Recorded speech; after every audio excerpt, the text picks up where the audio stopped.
Selamat datang kembali.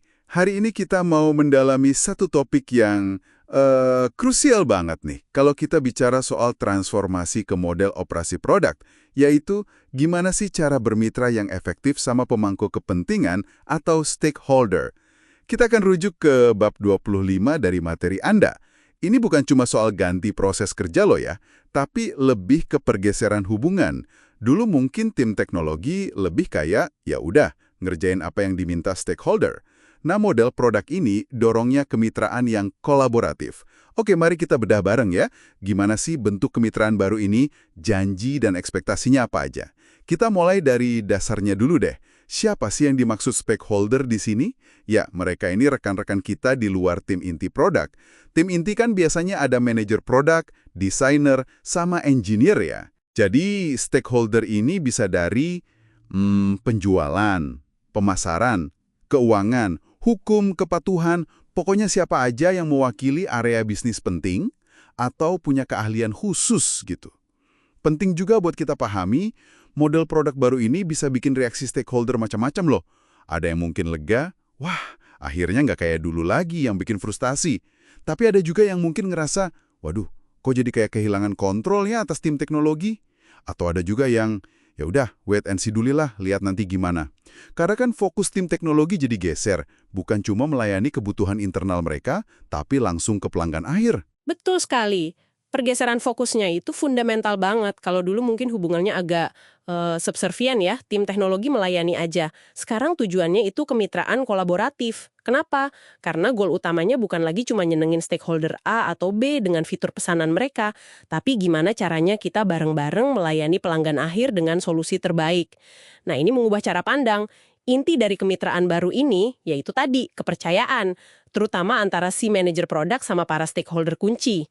Ingat lagi kan konsep tim produk yang diberdayakan atau empowered product team, mereka kan dikasih otonomi buat cari solusi. Solusi yang nggak cuma ngatasin masalah pelanggan dan bikin pelanggan seneng, customers love, tapi juga, nah ini penting, harus berhasil buat bisnis, work for your business. Nah, aspek berhasil untuk bisnis atau viability ini kuncinya ya. Ini bukan cuma soal, teknologinya bisa dibikin atau enggak, tapi juga apakah masuk akal secara bisnis, secara keuangan, secara hukum, sesuai nggak sama citra merek kita, macam-macam lah. Terus, gimana tim produk mastiin ini? Padahal kan fokus utamanya ke pelanggan. Nah, disinilah peran stakeholder sebagai mitra jadi penting banget. Tim produk, khususnya manajer produknya, harus proaktif.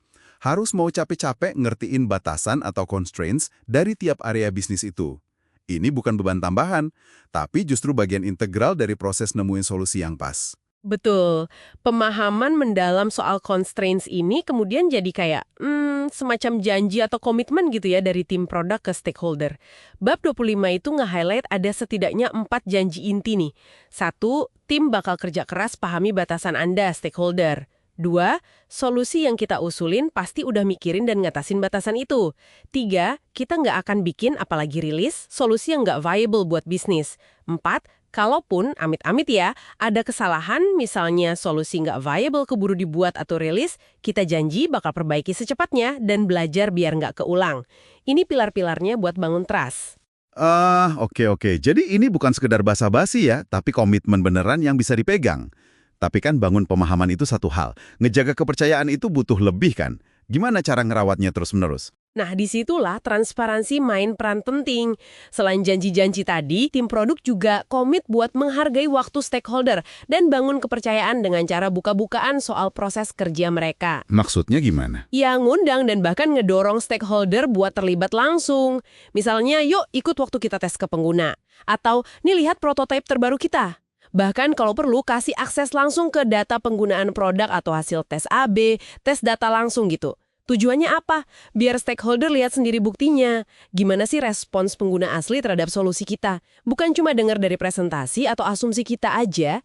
Ini ngasih keyakinan kalau nggak ada yang ditutup-tutupi dan keputusan itu ya berdasarkan data, bukan sekedar opini. Jadi model interaksinya benar-benar berubah ya. Stakeholder datang bawa keahlian mereka soal konteks bisnis, pasar, aturan main, ya batasan-batasan itu tadi.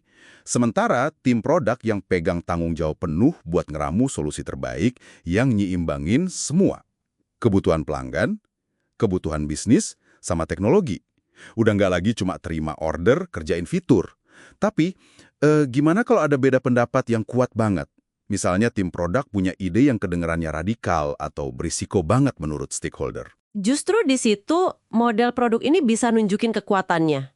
Beda pendapat atau ide yang kontrarian, yang nggak biasa, itu nggak dilihat sebagai masalah. Malah dianggap potensi inovasi. Jadi bukannya langsung ditolak mentah-mentah karena kata si bos atau kata stakeholder senior, kayak yang mungkin sering terjadi di model lama, ide itu diuji.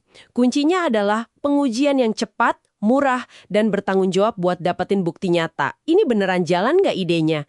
Biar data yang ngomong. Cara ini meminimalkan resiko kalaupun gagal, tapi juga membuka pintu buat terobosan yang mungkin nggak akan pernah muncul kalau kita cuma main aman berdasarkan opini. Wah, menarik banget ini. Jadi kalau kita tarik benang merahnya nih buat Anda yang dengerin, inti dari bab 25 ini adalah soal pergeseran.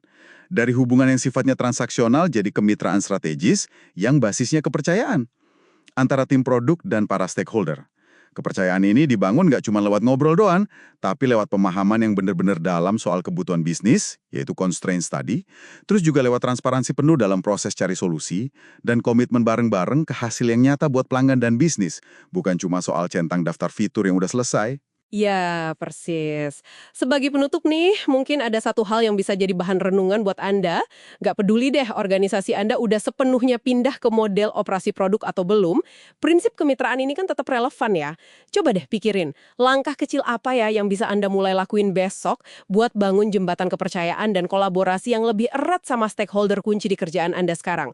Gimana caranya Anda bisa mulai lebih banyak berbagi bukti atau data daripada sekedar opini atau asumsi. Itu mungkin bisa jadi awal yang bagus loh.